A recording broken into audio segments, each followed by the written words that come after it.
சரி, அடுத்து இன்னொன்னுக்கு வருவோம். இதுதான் எனக்கே பெரிய ஆச்சரியமா இருந்துச்சு.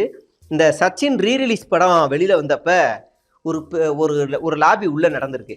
என்ன அப்படின்னா, இந்த ஐடி டிவிகே கலதியா கலத்தி ஏதோ ஒரு ஐடி, இந்த ஐடிக்கு வந்து இவன் என்ன பண்ணியிருக்காங்க, விஜய் சோசியல் மீடியான்னு ஒரு பேஜ். இவங்க எல்லாம் என்ன பண்ணுறாங்கன்னா, ஸ்கேம் அலர்ட். ஒருத்தன் டிஎஸ்எம் அஃபீஷியல்னு ரொம்ப நாளாக நம்பர் கேட்டுட்டு இருந்தான். நானும் கொடுத்தேன். டெய்லி கால் பண்ணி காசு டார்ச்சர் பண்ணான். சரின்னு ஒரு 500 ரூபா அனுப்புனேன். திடீர்னு பார்த்தா என்னோட ஐடியில வேற ஒரு டிவைஸ்ல லாகின் ஆகிருக்கு. என்னோட மெயில் ஐடியை சேஞ்ச் பண்ணிட்டு இருக்கான்.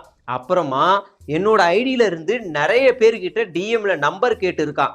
சீக்கிரமா அவனை பிடிச்சு மன்னிப்பு வீடியோ சந்திக்கிறேன் அப்படின்னு போட்டிருக்காரு. என்ன அப்படின்னா, இதுக்கெல்லாம் போலீஸ் கம்ப்ளைண்ட் தான் கொடுக்கணும். விஜய் டிபி வச்சுக்கிட்டே கொள்ளையடிக்கிறாங்கன்னா இதுக்கெல்லாம் போலீஸ் கம்ப்ளைண்ட் தான் கொடுக்கணும். ஆனால் இது வந்து இவன் போலீஸ் கம்ப்ளைண்ட்டே கொடுக்கல. இவன் எத்தனை பேர்கிட்ட காசு கேட்டிருக்கானோ ஒரு பெரிய பட்டியலே இருக்கு. அதான் உங்களுக்கு வந்து ஸ்கிரீன்ஷாட் பண்ணியிருக்கேன்.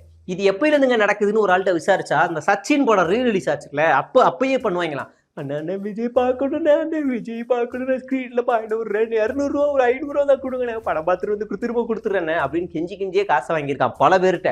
ஒரு ஆள்கிட்ட நீங்க ஒரே நாள்ல பணக்காரணமாகணுமா?